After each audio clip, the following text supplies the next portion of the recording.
What makes you so unique? Conversations with Nicole. Conversations with Nicole. Conversations with Nicole.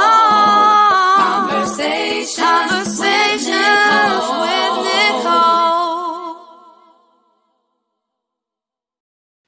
Greetings. Welcome to Conversations with Nicole, a talk show based here in Tallahassee, Florida, focused on connecting the community through conversations. I am Nicole Everett, your host, and today is Monday, September 21st, 2020, and it's what I call Man Up Monday. Man Up Monday. This is an opportunity for us to have an interactive conversation, you, me, and my guests. And today's guest is Dr. Anika Fields, who is the Director of FAMU Counseling Services over at the Florida Agricultural and Mechanical University. But before I bring on Dr. Fields, I would love to know where you are tuning in from. So if you will, in the comments, please add your city and state so that I can give you a shout out. We have a very interesting topic today, so I hope to get a lot of questions and comments from the viewers. So let me know where you're tuning in from so that I can give a good evening, happy Monday to you now. So while you all are doing that, I am going to bring on the lovely Dr. Fields. So if you will join me in welcoming her. Yay! Welcome, welcome, welcome. Thank you, thank you, thank you. Appreciate you being here. So we have I am just happy to be here. good, good. So we have a few folks on. Lavon, who is a regular, coming from Moorhaven, Florida. Mr. Ed Dixon from Quincy. Chanel Jefferson from Tallahassee. We got Kenedra saying, "Hey, Dr. Fields." All right. And look at here. Dr. Asha from the 850. We have Lisa Johnson from Fort Lauderdale. And we have Dr. Henry Lewis on with us today. So what a great surprise. Thank you for being on, Dr. Lewis. So Dr. Fields, if you would, tell the folks where you're from and what you do and who you are. Well, again, I'm Dr. Anika Fields. I'm from Jacksonville, Florida. Hello to all the Duval folks out there. Jacksonville, Florida. Grew up in Jacksonville and went to school in Jacksonville. Love Jacksonville. I am here in Tallahassee. I've been in Tallahassee for a long time. For over 30 years, I've lived in Tallahassee. Came to Tallahassee right after I got my PhD. Came to Tallahassee to work at FSU, and then went to Tampa. Came back to Tallahassee to work again at FSU. Then went over to TCC, and now I'm at FAMU. And all of them. Yeah, all of them has been counseling related. So this is my thing. Working in, I love working in counseling centers. I love working with students, and I can say that I've had really a good time doing it. I love my job. I can say that for certain. Awesome. I love to hear it when people say they love their job, because I feel like you're going to do your very best if you are doing what you love. So that's a great thing. Yes. So you and I have met, one, because of your wonderful daughter, Dr. Asha Brewer. Yes. Shout out to Dr. Asha. Shout out to Dr. Asha, who has gotten me engaged in a few things that she does. But one of those things is her She Tea conference that she holds annually. But we also have become more acquainted because we both serve on the Mental Health Council of the Big Bend. And I have really enjoyed, just our interaction on that council. So, September is Suicide Prevention Awareness Month. And most recently, you've made us aware of some training that FAMU had. But, I thought this would be a great opportunity for us to have this conversation. It's been brought to my attention recently that, the numbers for suicide, especially among African American males, boys and men, has been inching up. So, I thought, I lost her. I thought this would be a great opportunity for Dr. Fields to come on. So, Dr. Fields hopefully will be right back. She looks like she may have a little technical difficulty, but while she is getting back online, I'm going to show some of the comments. We got a lot of folks just chiming in and saying how great and wonderful she is. Chanel say, amen, love my job. And Levon, so y'all giving shouts out to Dr. Asha. That's great. Love it, love it, love it. All right. So I thought this again was an important topic. I think it's something that we don't talk about nearly enough. Suicide and suicide prevention. So once we can get Dr. Fields back on, we will cover some of the taboo around suicide, the warning signs, and prevention tips. So in the meantime, so suicide, I think that death, period, is something that a lot of times we have a difficulty talking about, be it, because of the loss, or the pain and the anguish that goes along with that loss. But when you talk about, somebody taking their life, I think that from a societal standpoint, there is shame and maybe embarrassment that family members or friends or loved ones of the person who took their life may be associated with that.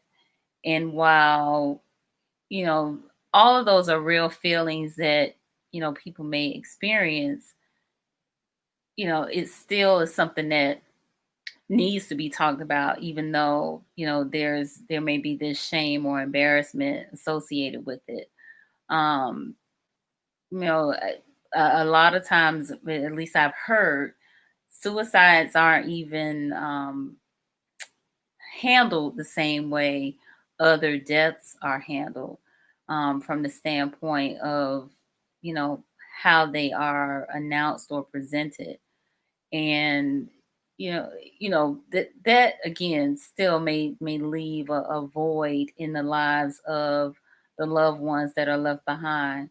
But I think that we need to talk about, folks that may have some suicidal thoughts, or would have tried to commit suicide, um, you know, may have attempted to commit suicide, and what's going on in their mind that they feel like suicide is the best option and is the only way out of whatever their situation is.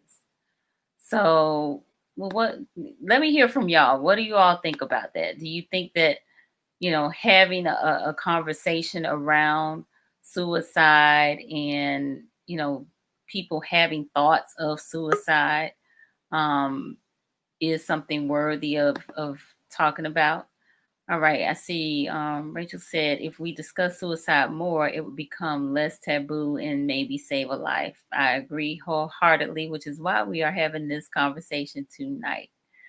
All right, so I think we got Dr. Fields back. All right, there we go.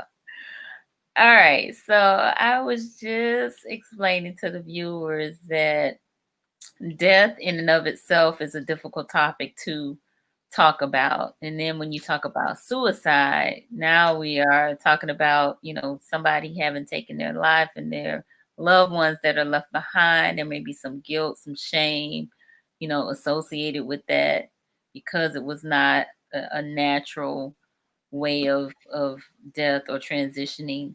And, also there being a need to talk about it because, as Rachel pointed out in her comment, we may save a life. So that's kind of where we were while you were gone. So right. I'll let you fill in from there. Okay. Suicide is definitely a taboo topic. People don't like to talk about death in general, but when you're talking about something like somebody dying by suicide, then your people who their families and friends are ashamed of it. Family and friends feel guilty about it. Why didn't I know something? Why didn't I pick up something? Talking about it can just cause a lot of pain. And so we tend to close up, we tend to shut down. Guys, for sure, don't like talking about what's going on with them, especially when it's emotional, when there's some mental health component to it, for sure. Women will more so talk about what's going on with them, but then to really dive into this issue about suicide, I really personally think we need to have more conversations about it. We tend to not say anything really until you have a celebrity's death, and then it's talked about a lot. But it's something that we need to talk about a lot now. Churches, you don't have churches talking about it. It could be good to have some like sit down conversations. Schools don't talk about it a lot, and it needs to be talked about from very, very young, because if you look at statistics, you'll find that it's the second leading cause of death for people from 10 to 34. So when you talk about 10, you got the person who is in the last stage of elementary school. You have all of middle school, you have all of high school, you have all of college, even all of graduate school for some, until their early career, that first career from 10 to 34. So that's a lot of people. That's a lot of people, and that's the second leading cause of death for people in that age bracket. And so it's just really, really something to think about. Is the 10th leading cause of death for people in the United States, period. And that's a lot too. So we really, truly need to talk about it. And even for the African American community, used to be that with African American community and other people of color, it wasn't that large. It wasn't that large, but now it's growing. And especially with African American males and African American boys, is really growing, and is growing more than people would think. Why do you think that? Well, there's so much going on, and again, I was saying that men sort of hold things in. There's so much going on. Boys are told to man up. We shouldn't cry. Don't cry, or call a baby if they do cry. So emotions have to stay inside, and they learn that from a very young age. But there's a lot of things going on. We have the racial stuff going on. There's a lot of fear, I think, inside men that they can't let out, because because they're supposed to be, quote, strong and not weak. And if you talk about your feelings, if you talk about how scared I am, then that's going to make me weak. And whereas that's not so, that's what people feel, that's how they grew up. So we can't knock that. We just have to talk about suicide to make sure that it comes, it's sort of like a everyday topic, not an everyday occurrence the way it is now, but an everyday topic. You know, it's interesting to say that about the weak piece because I have heard that amongst African Americans that, you know, we feel like we have to be these super strong people and we can't show any sign of weakness or vulnerability. So imagine if you're feeling like you can't be weak, but yet you're feeling very weak. Right, right, right. And that can really um, play with your psyche when you, quote, can't be weak. And I'm going to put that in quotes, but you're feeling very weak. Yes. And so you just think about your self-esteem. Mm-hmm. So all of those things are coming into play at the same time. I have to show people that I'm okay Mm-hmm. because I have to take care of everybody. And so everybody has to believe that I'm okay, but Mm-hmm. I'm not okay. But I who do I tell? Who do I talk to that I'm not okay? Right. So I think Nobody. Tasha brings up a good point here where she says we cover up issues and how those issues make us feel. We haven't found safe places to communicate those feelings, so we have learned to not learn not to communicate them at all. It's a cycle. It's definitely a cycle. It's definitely a cycle, and it's something that we have to learn how to break out of, or we'll be going in cycles, around in circles all the time. We got to break that circle because we can't move forward until we break out of that circle. It's a negative circle. It's a negative circle that goes on in our heads. It's a negative circle that we even portray. Because if you think about it, when you're feeling down, when you're feeling bad, then you don't function as well as you would function if you're feeling good. Mm-hmm. And if that cycle is going on and on and on and on, then that means every day you're not feeling good, and it gets to you. Absolutely. Absolutely. So, any other issues that we want to bring out as it relates to the taboo associated with suicide? Well, I think one thing is to, again, the conversations are good, things that we should have. I Mm-hmm. think also to make it less taboo, we have to know the warning signs. We have to know what we're looking for. We have to know what we're talking about. We definitely have to feel safe. We have to make others feel safe so that they can talk, so that they don't feel ridiculed when they do talk. And we have to let people know that, hey, I'm available for you to talk to. Okay. And that's something that's not done a lot either, just making ourselves available, Mm-hmm. making people feel comfortable to open their mouths and talking to us about whatever the problem is, whatever the issue is. And I think a lot of times that doesn't happen because we don't know what to say. We don't know what to say. We may look at a person, not even knowing that this is a warning sign, but we may look at a person and they may be acting different than what they usually act. They may not be as chipper. They may not want to be around us like they used to want to be around us. They're not laughing, they're not joking. And we notice that, but we don't want to put it in a category. We Right. notice that, and we don't want to talk about it. We don't want to ask, what's wrong. We don't want to say, I'm concerned about you because you don't seem to be yourself. Mm-hmm. And when a person says, oh, I'm okay, don't worry about me, we don't want to dig further into that because we don't want to hear it. We don't want to hear that there's something wrong because we don't know what to do. We don't know what to say about it. Right. So, Robin, I saw your question, but we're gonna bring it back up when we talk about prevention. All right. So I don't want you to think I ignored you.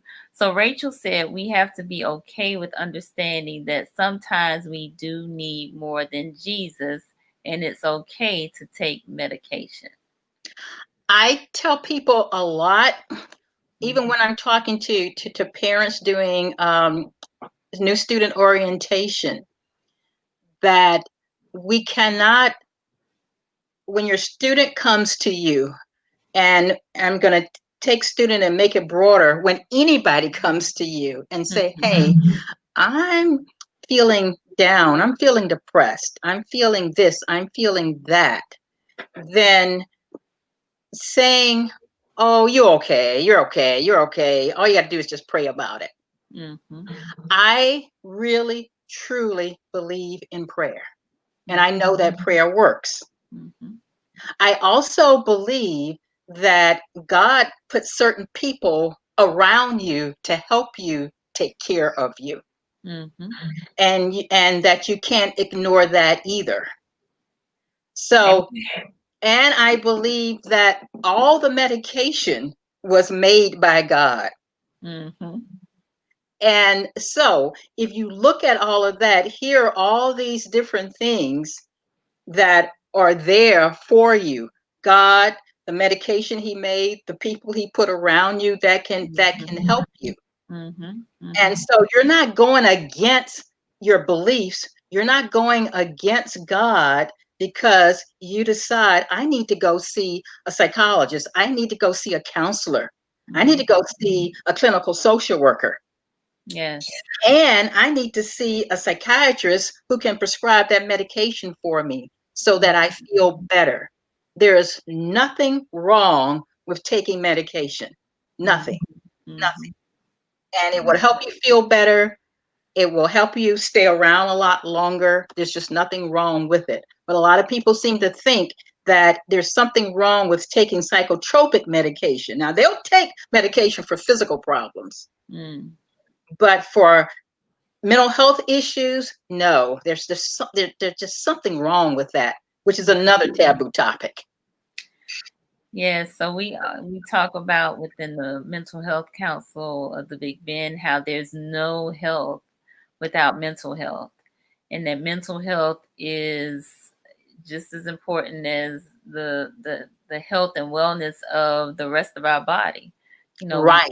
so illness is an illness, just as, you know, high blood pressure or, you know, hypertension, or, Absolutely. you know, any of these other diseases or bodily dysfunctions and disorders. Right. So it needs to be addressed. Yes, yes, it definitely needs to be addressed. Mhm. But you know, with mental health issues, they have never been talked about a lot, and there's always been a stigma there. And the stigma has definitely decreased over the years, but it's still there. Yes. And it being there really hinders a person from getting the help that they really need. But we, you know, again, through having these conversations, hopefully the awareness will be heightened and folks will really recognize that, again, mental illness is a disease and it Yes, does need to be treated. So, yes, yes, yes. yes. So let's talk warning signs. So you said maybe feeling down or depressed. That could be a warning sign. It can be a warning sign. A change in the personality or the attitude of the person. Severe mood swings. Okay. Severe aggressiveness sometimes. Hmm. For students, doing well in school and then all of a sudden not doing well at all, not coming to class. Appearance may be lacking in terms of hair, the way one dresses, things like that. Not talking to people, not being friendly like one used to be, being isolated. Um, Sometimes sleeping all the time. Sometimes not eating at all. And then it could be the reverse of that. It could be not sleeping at all. It could be eating too much. Those types of things. When you see changes in a person, then something could be there. Giving away your prized possessions. Hey, this is something that I really treasure, and I want you to have it. Just all of a sudden, out of the blue, talking about death, talking about not being worthy, talking about being burdened by something, buying a weapon. All of these can be warning signs. Now, I want people to know that just because, say, I buy a weapon doesn't mean that I'm thinking about suicide. Doesn't mean that at all. But a combination of some of those things that I said, being sad, talking about death, feeling like a burden on someone, and buying a weapon. So definitely, if you don't buy weapons, can be warning signs. And I also want to say too that even if you don't know whether it's a warning sign, but you're concerned, then you still need to talk to that person, talk to someone else. You can always call someone at a counseling center, even if you're not affiliated with that place, and just say, my friend, my family member is acting this way. What do you think? You can always do that. But don't just ignore it and think it's going to go away, because it's not going to go away. Right. So it's worthy of a conversation with them, with the buying of this weapon, to kind of see where their head is at. Yes. Yes. It really truly is. Yes. And again, if this is someone that buys weapons all the time, that's one thing. And they're okay. They haven't had any of those other warning signs that I was talking about. That's one thing. But if it's something that's out of the ordinary, and they're having those warning signs, and even if they have other weapons, then we want to look at that. We really truly want to look at that. We know that men die by suicide. The thing that they use the most is a weapon, and they die by suicide more than women. Really? Yes, women attempt more. Men actually complete it. Okay. Why do you think that is? What do you think? The thought is, or the rationale is behind that. Mostly, I gotta get out of here. Gotcha. And this is the way to do it. Gotcha. They want something quick, and it is felt that would be the quickest. Now, all people who use weapons do not die, and we know that, but it is the quickest. Gotcha. Okay, well, that makes sense. So, Dr. Dr. Asha said, if we are concerned about someone, what should we say to them, and what should we do for them? What we do and say. First is, I notice that you are like this. I notice that XYZ is going on. I notice that you've changed, and I'm really concerned about you. Please let them know that you're concerned. I'm very concerned about you. You're not yourself anymore. What's going on? Listen to what they say. Don't interrupt them. Listen to what they say. Sometimes they will say, well, I'll tell you if you promise not to tell anybody. Don't promise confidentiality. The reason for that is you don't know what they're going to tell you, and you may have to tell someone. You may have to call the police. You may have to call their relatives. You may have to call someone. So don't do that. You want to encourage them you want to, if you're really concerned, they're telling you this, and you feel like they need to um, go to a hospital or something, tell them, you know, I really feel like you need to go to the hospital. I'll go with you. I'll go with you. Mm. I will take you there. I will call someone to get you. And if you don't know this person real well, or you don't know what's going on there in their head real well, I wouldn't recommend you taking them, Mm. because they may just open the car door while you're driving. Mm. Okay. So my recommendation would be for you to call 911. Mm-hmm.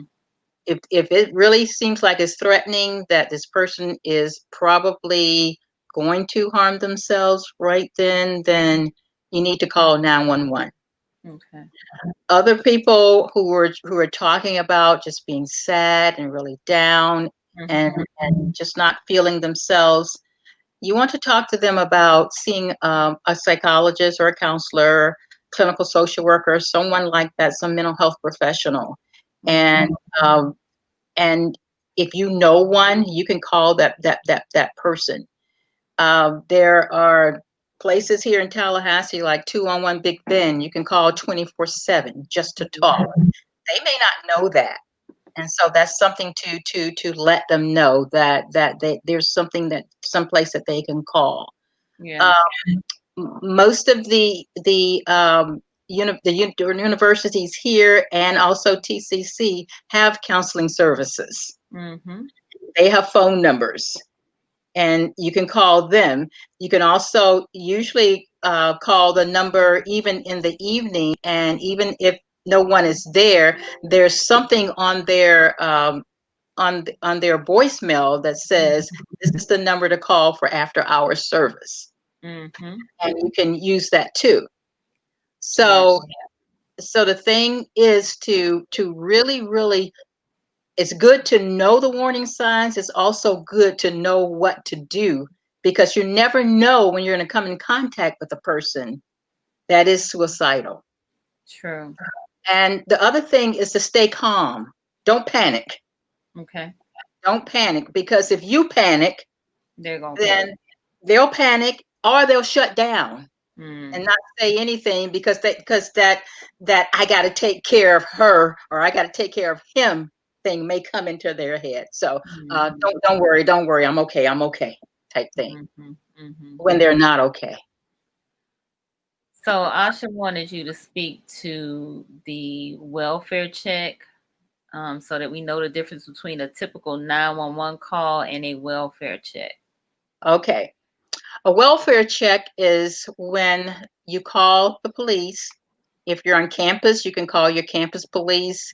If you're in the city, you call the city police, and they will come to where that person is, and they will check to see if they're okay mentally, if Mm-hmm. they're okay emotionally, and they notice the questions to ask to get to the answers that they need to make that conclusion. If they're not okay, they will take them to the hospital. That's a welfare check, and that is so comforting to have, to know that you don't have to make that decision. You don't have to know all the right questions to ask. You can just call the police to do that. Mm-hmm. And it doesn't have to be in the city that you're living in. So you got a friend that lives in Michigan, and you feel like there's really something going on with them. You can call the police there. You can actually call the police here and tell them that, and they'll get in touch with the police in Michigan, Mm-hmm. which is a good thing to do. And then with the 911, this is an emergency. Mm-hmm. You know, this person needs the ambulance to come and get them, Mm-hmm. because either they've attempted, Mm-hmm. or they're right there on the verge. Right. So you need to call 911. You know, you mentioned that welfare check, but That is something that I really hope that law enforcement across the country would institute, having either a social worker or a counselor or a therapist on hand. And not that law enforcement can't do it and doesn't do it, but I think it would be really great if they had some, professionals that they could call upon to do that part of the service. Because, you That know, would that would be good, but let me tell you this, that they're certain officers who are well trained mhm, in terms of what to look for, and know and have been trained by mental health professionals. They've taken courses, mhm, and they know what to look for. So we can count on them. And these are the ones that come out, the ones who have been trained. These are the ones that come out. okay. So we can definitely count on them. Definitely another I'm going to say another chocolate chip cookie to add would be to have a trained mental health professional to Mhm. work with them, and that does happen with some police. Um, Some law enforcement. yeah, Mhm, definitely. gotcha. All right, so Gayla has a question. Hey, Gayla. She said, what do you do about a functioning, unstable person? They know they are depressed, etc., and keep the same patterns, even though they have sought, will go to counseling consistently, are on meds, but still are in a cycle of depression. Okay, that's one that I always like to, with a person like that, and there are many persons out there like that, a functioning unstable person. They do the things that they're supposed to do, but they are still in that same state. Mm-hmm. They're if they're on medication, then the medication needs to be checked. And I'm going to just say right out there, I am not a physician, but medication many times does not, the same type of medication doesn't work for everybody who's having mental health issues. I Mm-hmm. could be depressed, you could be depressed. I'm taking one kind of medication, you're taking a totally different medication. It's different from if I have a headache and you have a headache. I can get some Aleve and you can get some Aleve. You can get, actually you can get my Aleve, and your headache will go away and my headache will go away. Mm-hmm. With mental health issues, it's totally different, and it really depends on body chemistry. And a lot of times, there's a lot of trial and error in terms of which medication is going to work for you and which medication is going to work for me. And Mm-hmm. so it may be that medication needs to be checked. Um, it may be that that person is not being is not coming forth and letting that mental health professional know what's going on with them. That when they come, a lot of times what happens when a person sees a mental health professional, they put on that smile, they're acting like everything is okay. A lot of times they get discharged early because they're acting like everything is okay. And I tell everybody, we did not take a course in mind reading when we were in school. Right. Now, people think that we know how to read minds. And if you've been in the profession long enough, you notice signs, you notice different innuendos, you notice how a person acts, and all those things. But still, we were not taught how to read minds. And I always tell the people that I see, I need you to help me help you. Mm-hmm. It's not all with me, because you're with yourself 24/7. There are 168 hours in a week. You're with me 1 hour out of that week. So 167, you're with yourself. Mm-hmm. Therefore, you have to be working on what's going on, and you have to tell me what's going on so I can help you in that hour I'm with you to work on what's going on. Mm-hmm. Gotcha. Now you mentioned body chemistry. So that jogged my memory or caused me to think about diet and exercise. Does diet and exercise play a role in mental health? Yes, And Okay. Yes, exercise really relieves endorphins, Hmm. and those are I call that the happy medicine that's not a medicine. Okay. That you already have there. And so, yes, exercising, and it could be any type of exercise. It doesn't have to be going to the gym. It could be walking. Doesn't have to be the type of walking that you're trying to do to lose weight or anything. It just be leisure walking. Hmm. Um, Yoga, those types of things can really work because it's reducing stress. Hmm. And it also can reduce depression. Hmm. Certain foods. A lot of people are allergic to foods and they don't know that they're allergic to certain foods. Hmm. It tastes good, I eat it. I don't break out or anything like that, but can still be allergic to a particular food. Hmm. And so you look at the foods that you eat. I mean, vegetables are good. A lot of people don't like vegetables, but Hmm. they're good in terms of what you eat. Eating fish is really good, and these things actually can help you in terms of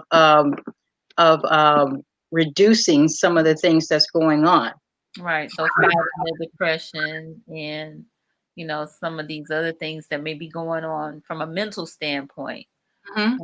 There may be some non-processed food that may help build, a stronger mind capacity and again ward off the depression or the stress or some of those other things. Exactly, and I would recommend seeing a nutritionist. Hmm. Okay. All That right. would help a lot in terms of the types of foods, and even in terms of what I should be drinking. You know. Mhm. Okay. All right. I used to do these segments called medical moments, and hands down, no matter what we were talking about, from cancer to diabetes, um, high blood pressure, heart disease, hands down. When we got to the conversation about prevention, it Hmm. was diet, it was exercise, it Yep. was rest, like sleeping, Yes. getting good sleep and rest, and it was relationships. It was like, who do you talk to?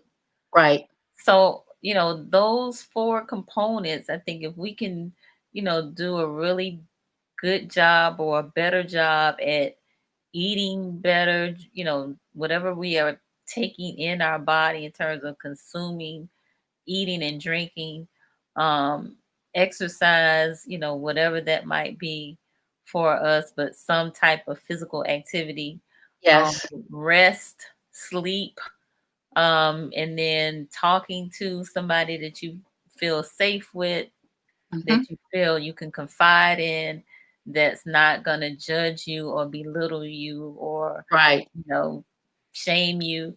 Mhm. Um, I just believe all of that will go a long way for your total health. Yeah, definitely, definitely. Mhm. Um, I always tell people because a lot of us like to use the C word, and I call it the C word, and it's crazy. Mm, And that in itself can just turn a person away from getting the help that they need, mhm, because it's in their head, I'm crazy, mhm, and I'm not going to be crazy. So mhm, if I don't go and seek that help from that mental health professional, if I don't take that medication, then that says I'm not crazy, mhm, you know, and that's not even a good word to use. And so, mhm, and we're not talking about that. We're talking about what's going on with that person, how they feel. You mentioned not ridiculing them, not judging them. mhm, We need to be helping. And then I go back to the conversations again. The more we talk about it, the more we get it out there, then the less stigma there's going to be, and the more that we're going to be able to help people. Absolutely. So I think that makes for a great segue to Robin's question that I said I was going to get back to, where she asked, what are recommendations to break the cycle/circles in our head, and how does one reprogram the mind?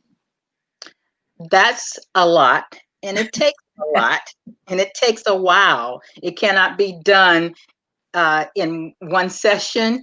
It cannot be done in one day. So some recommendations to break that cycle.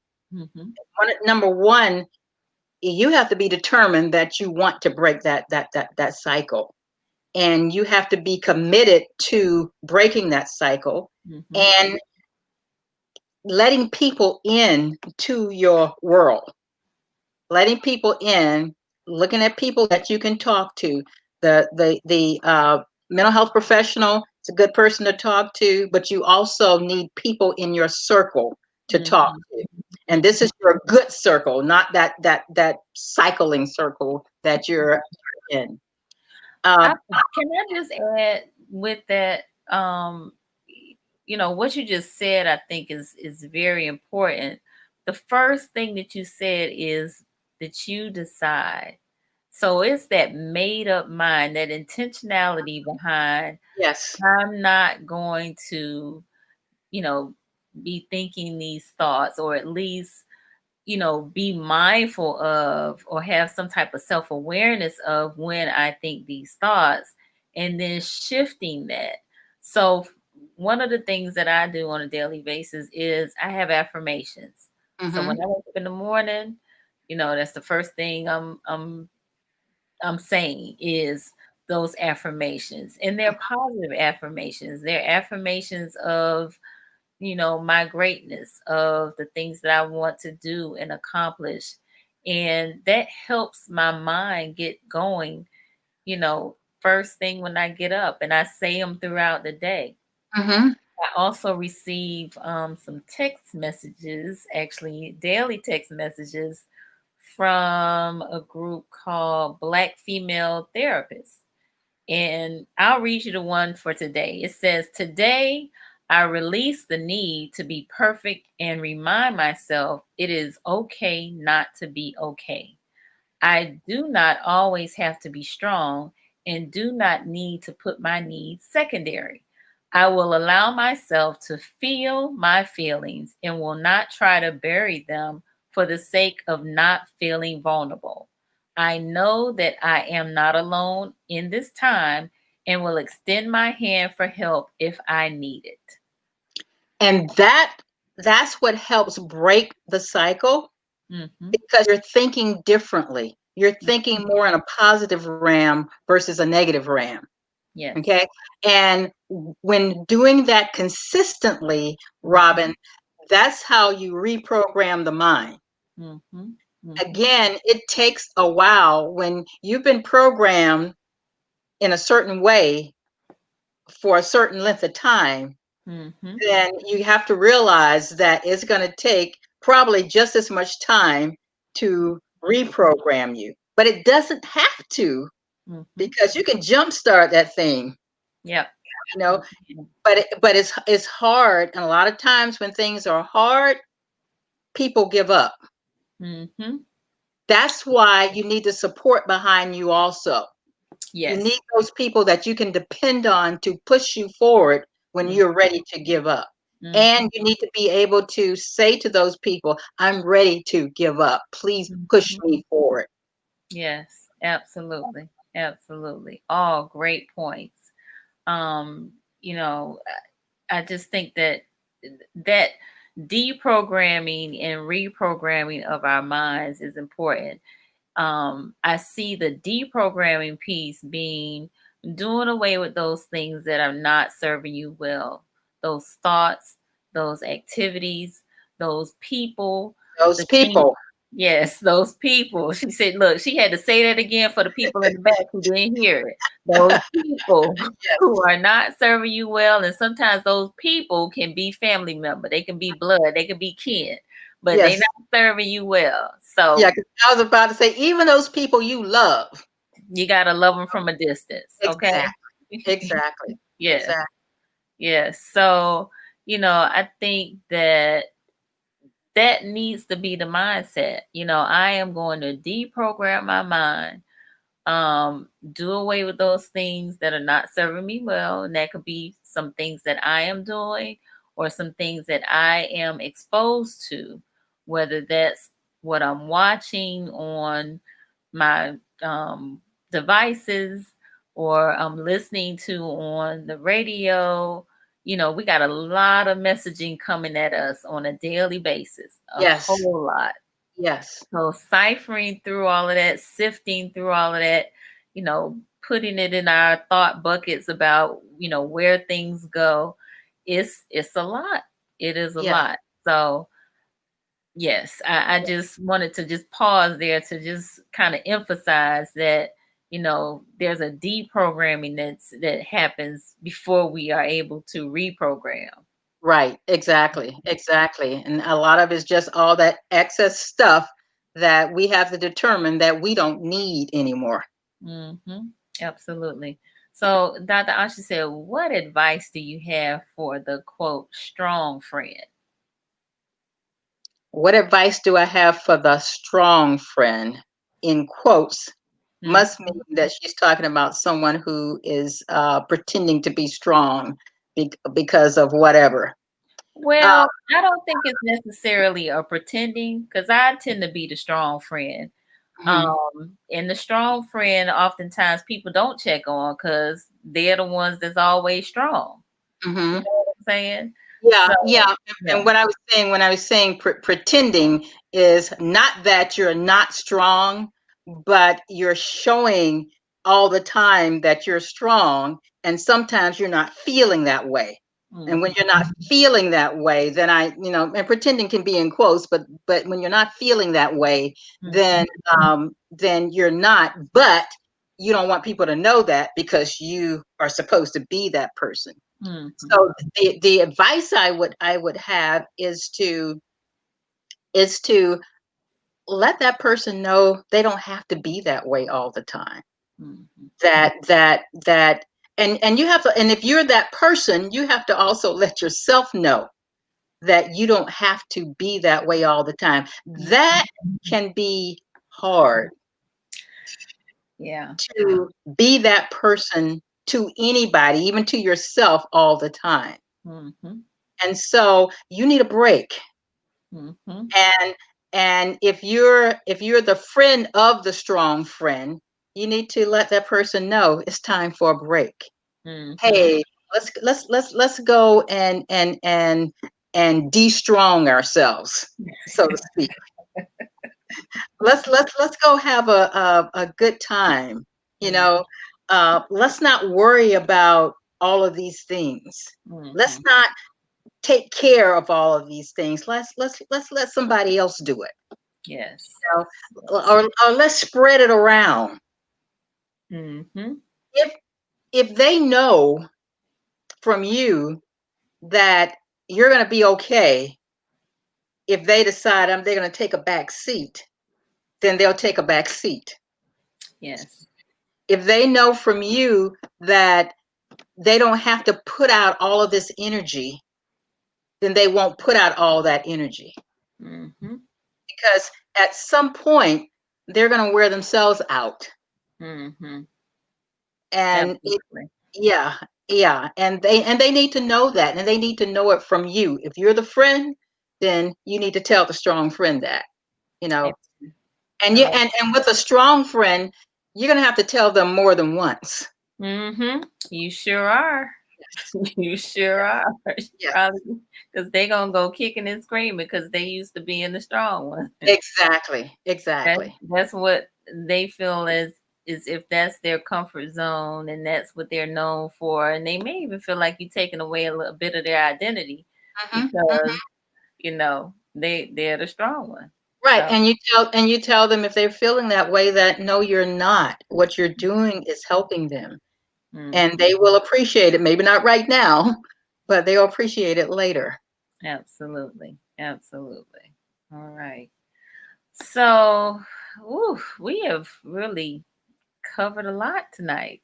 We Yes, have. we have. Yes, we have. We have. So I hope this has been beneficial for folks. But before we get ready to wrap up, and we do have a question on the floor from Mr. Johnny who wants to know, are there any activities planned for Suicide Prevention Month?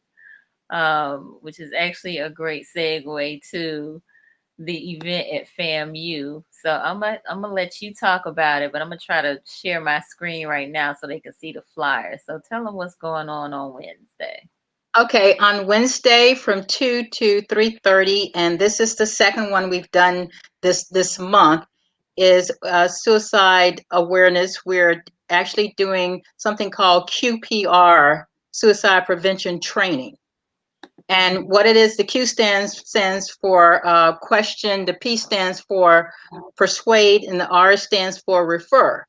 And what it is teaching people how to question, the right questions to ask, how to persuade, and how to refer a person who may present with those warning signs that we talked about in terms of suicide. And what you're doing is learning how to prevent it when you do that. And people have until 2:30 tomorrow to register for the training. Not 2:30, I'm sorry, 4:30 tomorrow to register for the training. And you can choose if you want to even get a certificate afterwards. You'd have to take a post test, a pre-test and a post test in order to get a certificate, but you can choose to do that too. All It's right. really good training. It's not long. Like I said, everything, even with the questions and answers, are going to be from 2 to 3:30. So it's not long at all. And you'll leave with something that you can use for the rest of your life and maybe save a life. All right. Love it. I will put that flyer up on the Conversations with Nicole Facebook page so you all can have access to it. But you do have until, you said 4:30 tomorrow. tomorrow to register. All Yes. right. So if you're interested in getting that suicide prevention training, by all means, do take advantage of that. It's absolutely free. Thank you, FAMU. Yes. All right. So we talked prevention, and you mentioned some places where folks can reach out and get some assistance. But did you want to share outside of 211 Big Ben some numbers that they can contact? Yes. If in Tallahassee, both universities and the community college have counseling centers, counseling services. Mm-hmm. And for students, they can go there without having to pay any out of pocket anything to go there. And so at FAMU, the number is 850-599-3145. 850-599-3145.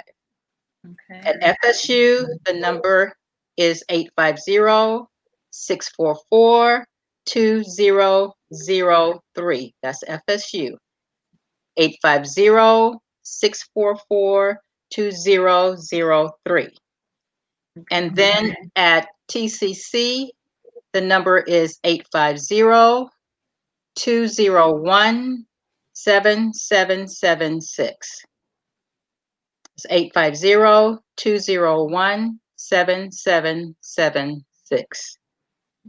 Perfect. If you're not enrolled in at FSU or FAMU or TCC, then there are other agencies around in Tallahassee. One is Appalachia Center that you could go to. There is Neighborhood Medical Center. There are a lot of private practitioners. If you have insurance that you could go to, you could call 211 Big Ben. They could tell you other places to go to here in town. Yes. If Amen. if you live outside of Tallahassee, most of the universities have counseling services, and even if you're on enroll, you can call them and ask them where could you go, and they could tell you. Okay. And then the National Suicide Prevention, is there a hotline? Yes, the National Suicide Prevention Hotline. I need to get that and tell you what that is. Okay, I think I have it here. I got it. The number is 800-273-8255. 800-273-8255. Okay, got it. Got it. I'll get it up in just a minute. Well, thank you so much for all of that great information. This has been a wealth of information, and hopefully folks will benefit from this. Let's please keep this conversation going. Please talk to your friends and loved ones about suicide, especially if you see some of the warning signs that we talked about, and encourage folks to get the help that they need. There are a number of resources out there, and there is help available. So, let's take away the stigma of mental illness and the need for mental health services, and let's encourage folks to utilize the services and again get the help they need. Please do. You can even organize your own support group. You have a friend, and you're several of you are friends of this person. Just organize your own support group and just be with that person. Support is always good. Absolutely. Again, it's Dr. Austin said we'll make sure to share the flyer, so definitely we'll get that out for folks that want to attend the class on Wednesday on FAMU's campus. Well, it'll be virtual, but they can Yes. sign up to attend. So again, Dr. Fields, this has been great. Thank you so much. I really Thank you for inviting me. I have enjoyed it. I really have. My pleasure. We got Dr. Boyd on. She said great discussion, greatly needed. Appreciate it. Yes, She this was is on. one of my counselors. Yeah, she was on a few months ago. So thank Yes. you for being on tonight. We really appreciate that. Before you go, or before we close out, I definitely have to thank everyone who was on the live tonight with their questions and comments and contribution to the discussion. Also have to invite you to subscribe to the Conversations with Nicole YouTube channel. And then we are also now on Roku. So tonight's broadcast was live on Roku. If you have a Roku TV player or Roku stick, you can catch all of our broadcasts live stream while they're happening. And currently we have season 7 and 8 of Conversations with Nicole on demand. So we got a number of things coming up on our Greater Works network, but we encourage you to add it as a channel option as we, get good content out to you, telling our story. So once again, thank you. You're And quite welcome. You're quite all welcome. right. And we will see y'all next time. Yes. Good night, everybody. All right. Good night.